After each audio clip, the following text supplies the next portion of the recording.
Pai Santo, Senhor meu Deus, obrigado, Senhor Deus, por estarmos aqui. Obrigado, Senhor Deus, por essa celebração.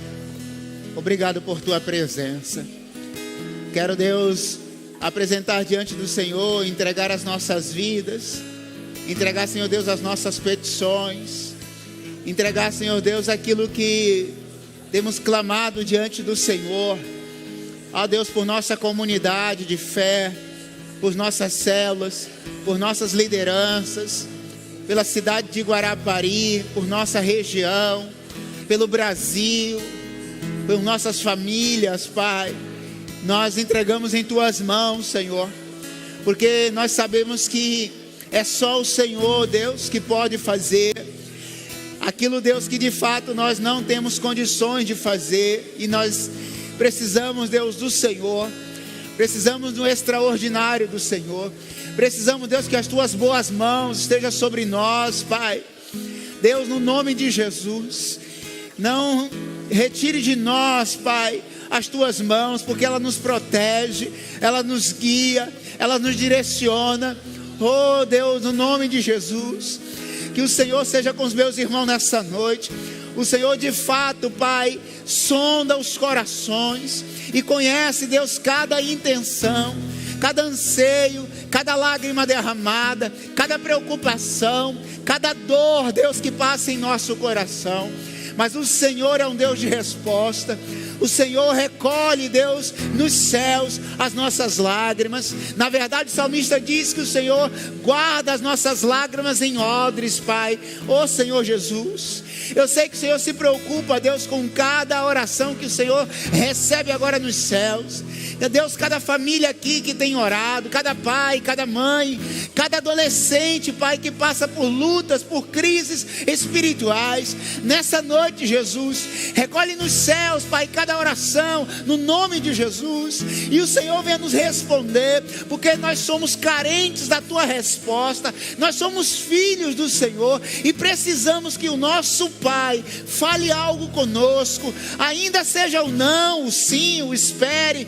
Ó Deus, até mesmo o Teu silêncio é uma resposta, mas fala conosco, Pai, fala com a Tua igreja, que tem orado, que tem buscado ao Senhor. Responde-nos, Deus, desse tempo. É o nosso clamor nessa noite. Nós fazemos no nome poderoso de Jesus. Amém, Jesus. Amém, meu Deus. Amém, Pai.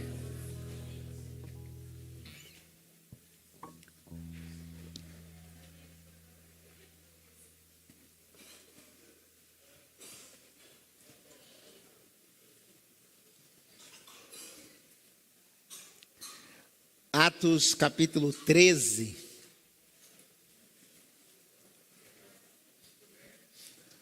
Um chamado missionário sobrenatural.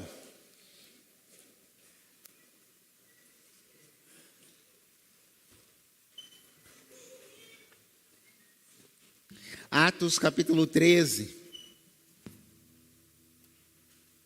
verso 2.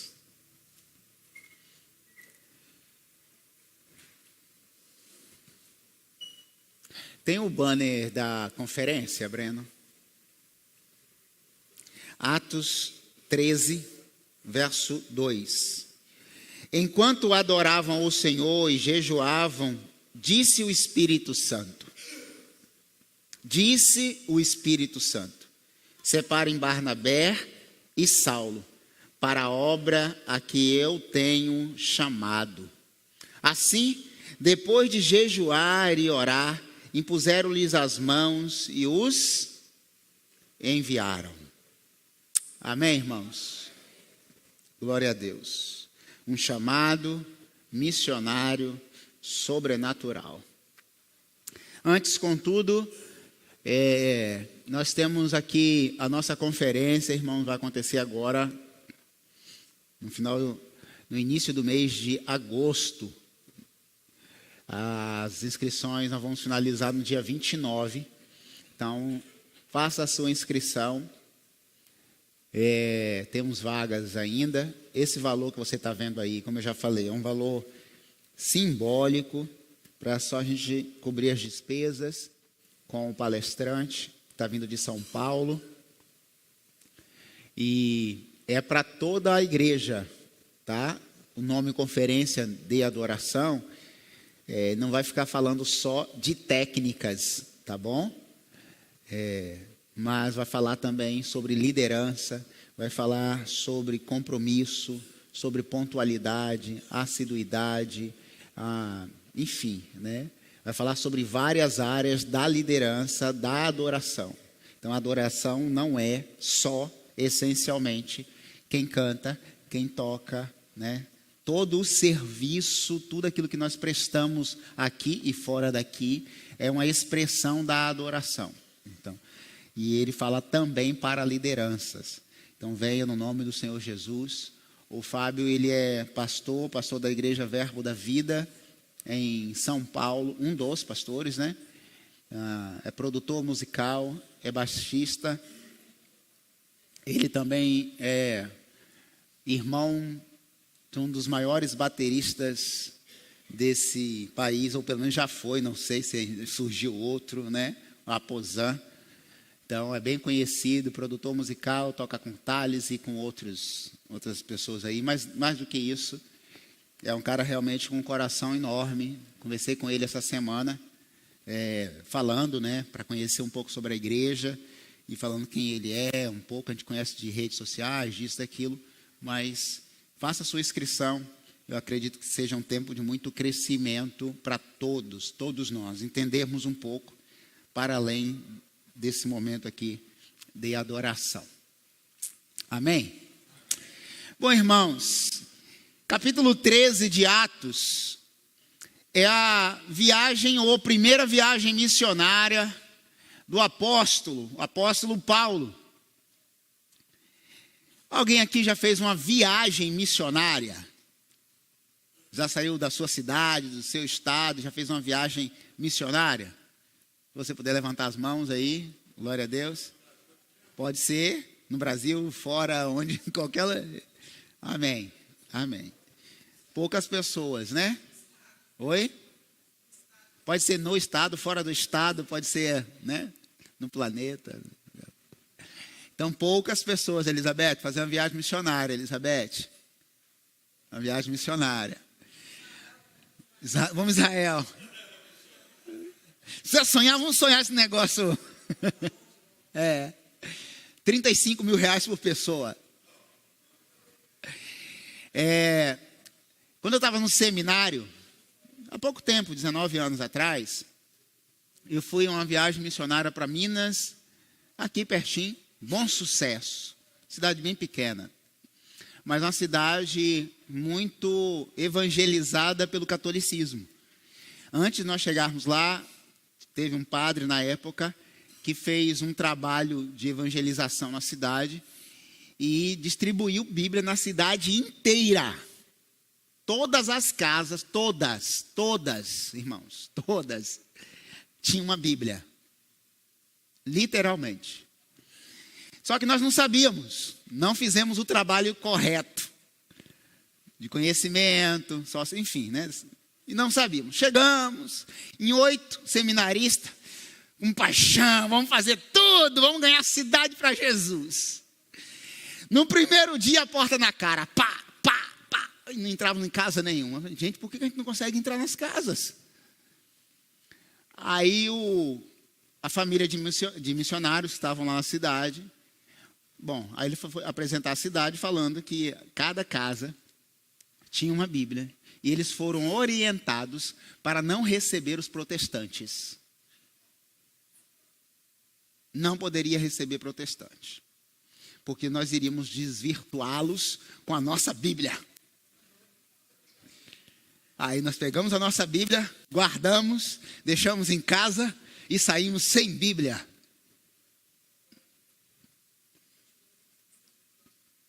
Aí começou a abrir uma porta, outra, mas sempre assim, a Bíblia de vocês é diferente, mas não, vamos usar a sua Bíblia.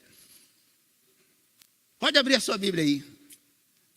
Claro que a gente ia falar do amor de Jesus, né? Nada desse negócio de Jesus, e Jesus, e Jesus. Por fim, uma noite, Deus quis que fui eu que estivesse pregando naquela noite. A congregação ficava numa baixada assim e a cidade na parte mais alta. Irmãos, o telhado é aqueles telhões de metal. Uma chuva de pedras na congregação. Aí o pastor falou assim: pode continuar, pastor, pode continuar, porque é assim mesmo. Pedra, irmão, literalmente foi uma noite de pedra em cima do telhado. Naquela noite que nós estávamos pregando. A congregação estava lotada, né? Era pequena, mas tinha 80 pessoas naquela noite. Nós evangelizamos, fizemos culto na praça, aquela coisa toda. 80 pessoas. Muitas pessoas se renderam ao Senhor Jesus naquela noite. Outras noites, nós ficamos 30 dias naquela cidade, evangelizando. As portas começaram a se abrir, muitas pessoas se converteram. Bom, irmãos, viagem missionária é algo extraordinário, tanto é que 19 anos depois, eu não esqueço disso. Implantamos uma igreja naquela cidade, saímos daquela cidade, deixamos pessoas prontas para a família de missionários batizar várias pessoas e outras tantas para ele dar estudo. E não sei hoje como está aquela congregação, aquela igreja. Mas a ideia de missões é mais do que enviar uma quantia, mais do que fazer uma campanha, é vivenciar isso todos os dias. Ainda há pouco nós tivemos uma reunião com as células que vão multiplicar, ou a célula que vai multiplicar. Célula, quando multiplica, é um envio missionário, irmãos. Nós aprendemos isso na escola de líderes. A gente treina, capacita, cresce, multiplica, é um envio para um novo campo, para uma nova casa, para ir então tentar novamente crescer, multiplicar para um novo envio. Toda vez que uma célula cresce e multiplica, ela está fazendo o processo de missões, enviando para uma... Tanto é que você espera todo um processo de novo para crescer, desenvolver e multiplicar. Então, missões... Eu quero falar hoje sobre esse chamado sobrenatural. Se você ainda não viveu essa experiência, além da sua igreja local, eu te convoco a fazer uma viagem missionária. Mais do que entrar em um ônibus ou em um avião, é de fato ter o coração disposto a servir ao Senhor Deus. Mas para fazer uma viagem missionária lá, eu preciso fazer uma viagem missionária aqui. Para servir lá no sertão, ou onde for, ou Israel, eu preciso fazer e atender o meu sertão aqui, o meu Israel aqui. Às vezes, há pessoas que são apaixonadas por missões lá, mas não conseguem fazer missões aqui. Então, começa por Samaria, Judeia, até os confins do mundo. Começa por Meiaípe, se estende ao estado do Espírito Santo e para o mundo. Essa é a ordem de missões. Começo aqui e vai estendendo, alargando a tenda para além das fronteiras. Às vezes eu já ouvi pessoas, Deus tem um chamado para a minha vida, um chamado nos Estados Unidos. Eu ouvi de um famoso aí, eu não vou falar, né, porque eu não tenho cacife para bancar processo, então eu não vou falar só famoso, né? Ele falou que estava em missões nos Estados Unidos. Ei, Jesus. A roupa que ele estava vestido, uma blusa, 180 mil reais.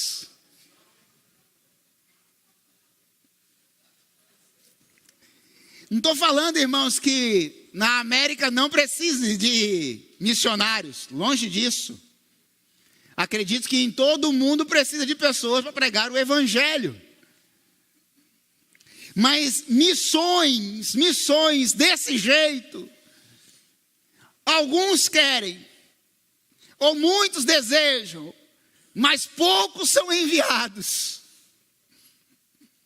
Eu não quero dizer que missões, a pessoa vai passar fome, necessidades no campo missionário. Isso já até aconteceu em algum tempo.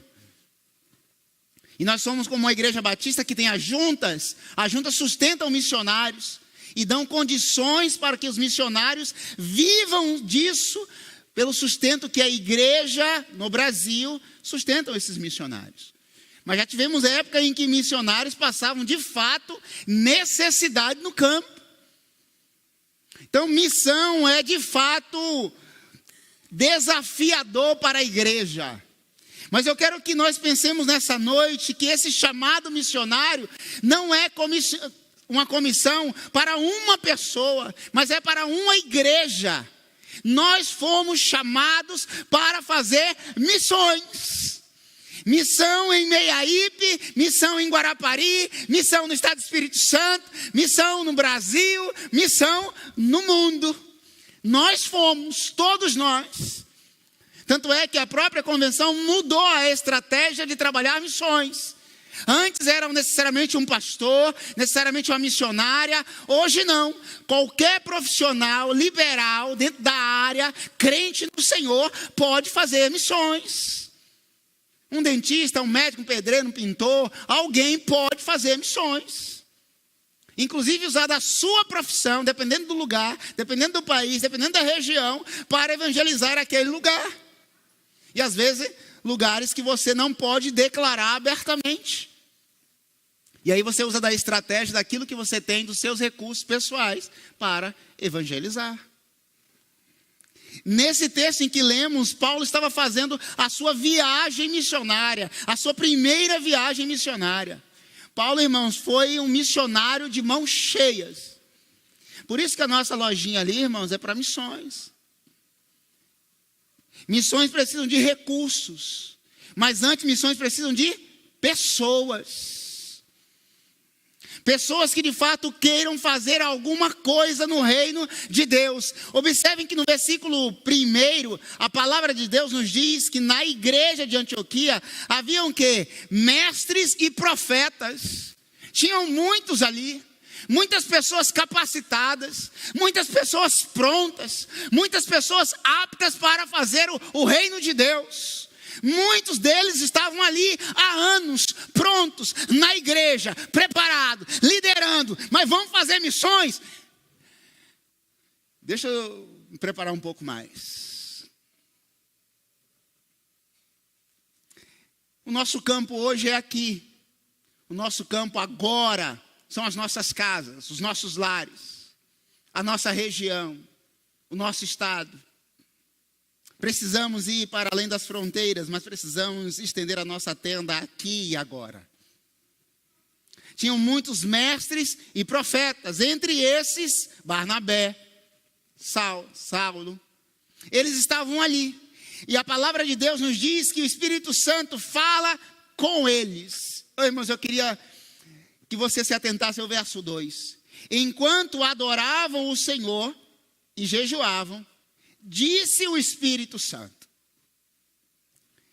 Não foi uma assembleia. Não foi levantado o missionário em uma assembleia. Levanta-se o pastor Antônio para ir para missões. Que outrora, em alguns momentos, eram assim. Não. Disse o Espírito Santo. Tem pessoas no nosso meio, mestres, pessoas prontas para fazer missões. Para liderar uma célula, para abrir a sua casa, para fazer algo extraordinário aqui. Disse o Espírito Santo, está falando o Espírito Santo. Tem pessoas aqui agora prontas para fazer, prontas para exercer, prontas para ganhar vidas para Jesus. Quem está falando? O Espírito Santo. A obra missionária não nasce em uma estratégia humana, mas em um coração pulsante em Deus. Desde o início, vimos que Deus chama e envia e capacita aqueles que de fato ouvem a voz do Espírito Santo. Jesus diz no verso 20, verso 21. Assim como o Pai me enviou, eu também vos envio. Ou seja, Deus estava já nos enviando por meio dos discípulos. O chamado missionário é uma continuidade da missão de Cristo, conduzindo de forma sobrenatural pelo Espírito Santo. Em Atos 13, temos um marco da primeira viagem missionária de Paulo e Barnabé. Bom, diante disso, eu quero extrair aqui lições preciosas sobre esse chamado sobrenatural na vida de Paulo e Barnabé. Primeiro, o chamado nasce na atmosfera da adoração e jejum. O chamado, irmãos, não é algo, como eu disse, meramente administrativo. Nenhum chamado acontece em uma assembleia fria por si só. Todo chamado acontece em um momento de atmosfera de adoração, jejum e oração. Toda pessoa que de fato foi chamada por Deus, entendeu o chamado de Deus, acontece nesse momento. O verso 2 do capítulo 13. Servindo eles ao Senhor e jejuando, disse o Espírito Santo. Enquanto eles estavam adorando, enquanto eles adoravam o Senhor, enquanto eles jejuavam ao Senhor, enquanto eles buscavam a Deus em adoração. Se de fato você quer exercer o chamado de Deus sobre a sua vida, primeira coisa, quem tem sido eu e você como adoradores? Quem sou eu diante de Deus no momento da adoração e na minha adoração em casa, no trabalho, na vida, no dia a dia? Será que eu tenho a cultura do jejum diário verdadeiro na minha vida? Ou só quando o pastor convoca na semana de consagração para alguns? Toda pessoa chamada para cumprir a missão em Cristo precisa entender e viver nessa atmosfera de adoração. Eles estavam ali reunidos na igreja de Antioquia, orando, jejuando, clamando ao Senhor Deus. É nesse momento que nós sentimos o chamado de Deus. É nesse momento aqui em que Deus ministra aos nossos corações, que Deus começa a trabalhar na minha vida. Eu preciso fazer, eu preciso exercer, eu preciso fazer mais, eu preciso abrir a minha casa, eu preciso abrir a minha boca, eu preciso ser um missionário. Irmãos, a primeira viagem que você que nunca fez precisa fazer é uma viagem para dentro de si. Olhar para dentro do seu coração e buscar dentro de você respostas possíveis como um adorador. Que expressão eu tenho diante do Senhor na minha adoração? O texto, o verso 2 diz que enquanto, durante, perante, enquanto as coisas aconteciam, enquanto eles estavam ali adorando, jejuando, o Espírito Santo falou. Assim, eu tenho convocado os nossos líderes para 40 dias de jejum e oração. A pergunta que eu faço e bebo água enquanto isso: será que nós temos feito?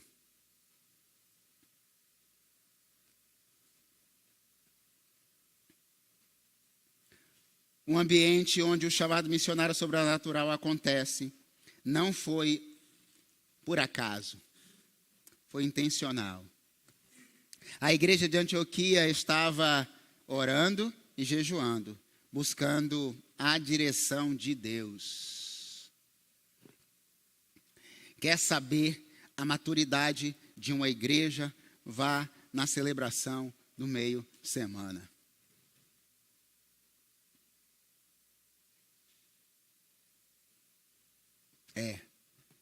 A mesma igreja que celebra com 21 mil pessoas num domingo, se você for no culto de quinta, quarta, enfim, você vai ver 1/5 dessa quantidade de pessoas. Mas aí a gente pode usar a prerrogativa de muitos subjetivos, disso, daquilo.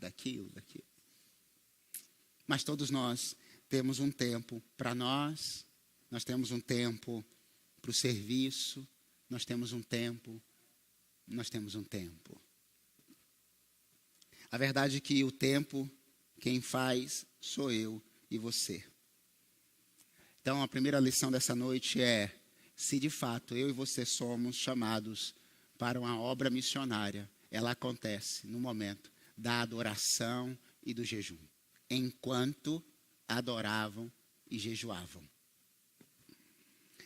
E nós precisamos criar essa cultura do jejum.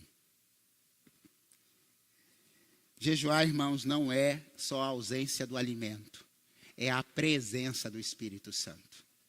É mergulhar nele. Não é sentir fome e perceber que está sentindo fome. É perceber que não se alimentou, mas está tão cheio de Deus que não percebe que está com fome. Você acha que Jesus, por 40 dias, 40 noites, num deserto, ele não sentiu fome? É claro que sim. Mas ele estava tão tomado pelo Espírito Santo, melhor. Ele foi conduzido pelo Espírito Santo para ser tentado. E lá, na tentação, o diabo tentou de todas as formas, inclusive usando a Bíblia. Jesus rebateu com a Bíblia. Portanto, na vida, irmão, se prepare que ele usa, o nosso adversário também usa a Bíblia. Joga daqui para baixo que os anjos, Deus dará ordem aos teus anjos, porque isso está no texto sagrado, para amparar o Senhor e proteger. Aí Jesus, mas também diz que não põe o Senhor teu Deus à prova. Jesus poderia dar uma de super-homem ali e falar assim, eu sou Deus mesmo, eu vou pular daqui porque ele vai me amparar. Mas ele sabia que colocar Deus à prova também está no texto sagrado. Todo adorador que busca o sobrenatural no seu chamado precisa mergulhar na palavra. Porque o que vai vencer as tentações é a palavra do Senhor Deus. Segundo, verso 1 e 2 diz que Deus chama pessoas que já estão servindo. Essa é uma lição que todos nós já sabemos. Você está servindo? Então, é você mesmo. Eu não lembro, irmãos. Eu não lembro. No texto sagrado, deve ter, mas não lembro. Alguém que Deus chamou, que Deus enviou, que Deus usou de uma forma poderosa. Essa pessoa não estava fazendo nada. Não lembro. Todos estavam fazendo alguma coisa. Pescando, colhendo, trabalhando, servindo, fazendo alguma coisa no reino de Deus. Porque quem está ocupado, servindo, não olha para quem não está fazendo. Quem serve, serve. Quem serve, adora. Quem serve é chamado, comissionado e vai e faz. O texto diz que na igreja haviam então profetas, mestres, pessoas aptas para fazer. Portanto, Deus chama aqueles que estão servindo. E não só consumindo, servindo. Porque quem já está servindo, já entende que é um missionário, que é um servo do Senhor. O Espírito Santo não escolheu pessoas desocupadas, mas líderes ativos servindo. Paulo e Barnabé já estavam comprometidos com o ensino dos apóstolos, dos discípulos. Deus chama quem já está trabalhando, pessoas que se colocam à disposição nas pequenas coisas, nos pequenos serviços. O chamado missionário não vem para os espectadores, mas para os obreiros. Jesus disse, a seara é grande, mas as ovelhas são mas os trabalhadores são poucos. Rogai ao Senhor da seara que mande trabalhadores. Ele não diz que nós devemos orar para que venham ovelhas, mas que venham trabalhadores. A seara é dele, rogamos a Ele, oremos a Ele para que Ele envie trabalhadores. E nesse caso, irmãos, os trabalhadores, em tese, sou eu e você, já fomos chamados, estamos aqui, já dissemos sim para Ele, porque nós não estávamos desocupados, não estamos na verdade, trabalhamos o dia inteiro, estamos aqui ouvindo a palavra do Senhor Deus, então continuemos a fazer, não pare de fazer, porque quanto mais ocupado, alguém já disse no livro de liderança, John Maxwell, se você quer que alguém faça alguma coisa, dê para uma pessoa ocupada. Os desocupados nunca têm tempo. Os ocupados sempre vai achar uma brecha na vida, no dia, para encaixar alguma coisa para ele fazer. Mesmo não tendo tempo. Está atarefado demais, dê essa tarefa para essa pessoa. Pega aí. Terceiro e último. O Espírito Santo é quem direciona, chama e direciona. Verso 4 diz, enviados pelo Espírito Santo, eles desceram, eles foram para Chipre. O Espírito Santo não só chama, mas ele direciona. Para onde? A direção, a geografia, o lugar, que cidade, que terra, que momento, ele direciona. Então, no nome do Senhor Jesus, se você entende que o Espírito Santo está falando no seu coração nessa noite, ele está ministrando assim, olha, ele já te chamou e está te direcionando. É só você falar assim, eu estou indo. Porque o id não é id, é indo. Estou indo. Como é aquela canção, Eis-me Aqui, a canção da Vanessa? Oi? Amo essa música? Só não vou cantar porque eu não, né? Cadê? Alguém pode cantar? Cadê? Saiu, né?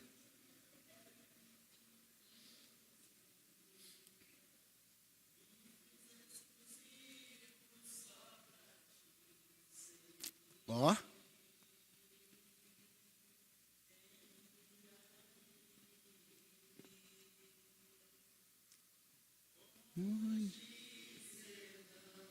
Olha que lindo.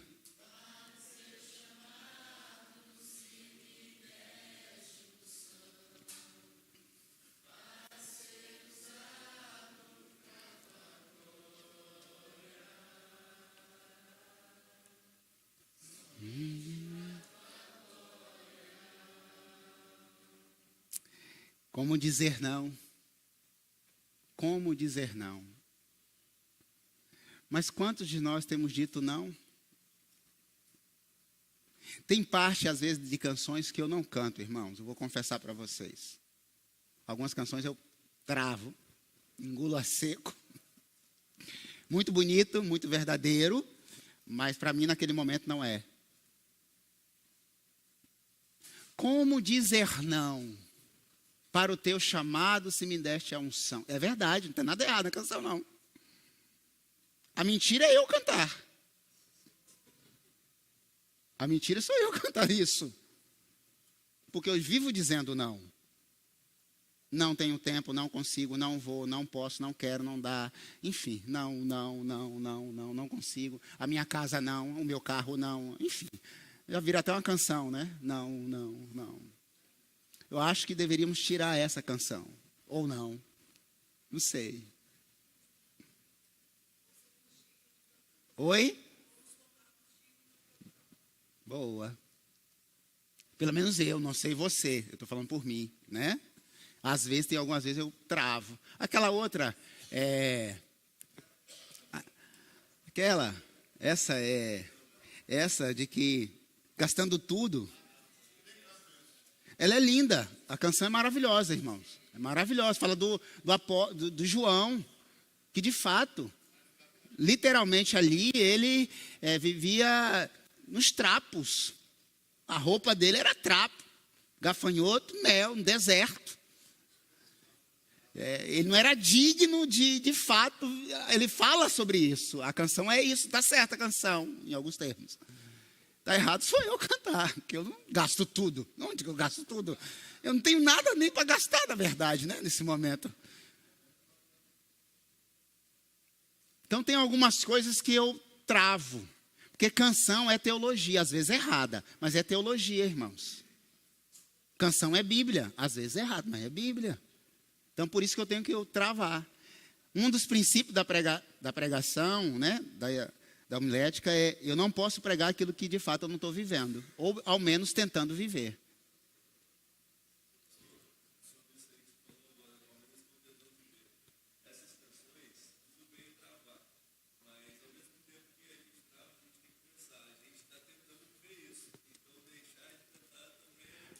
É recuar, né?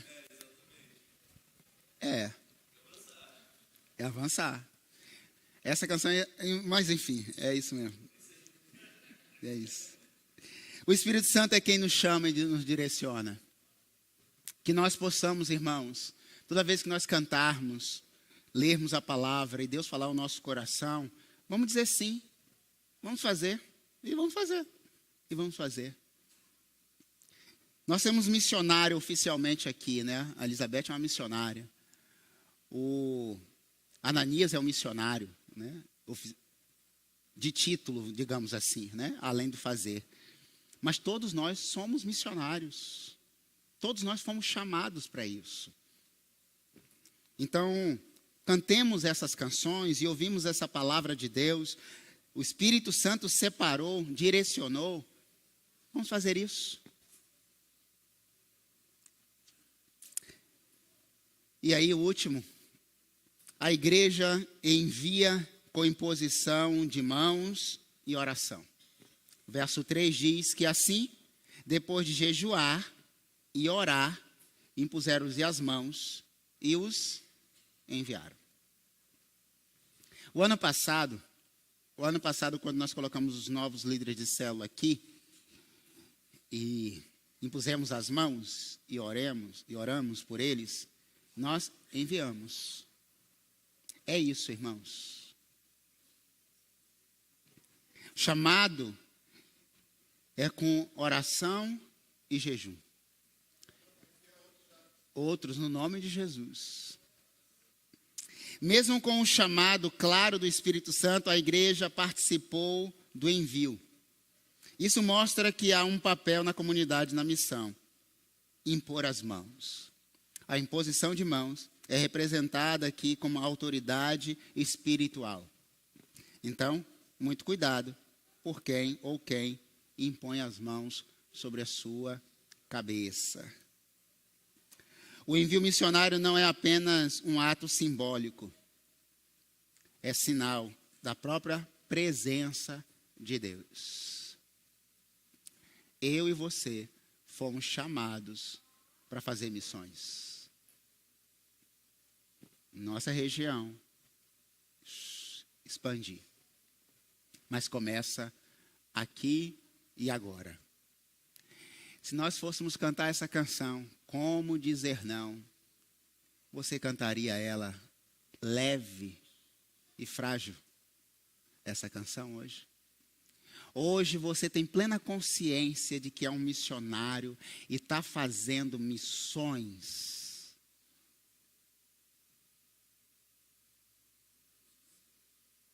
Que Deus complete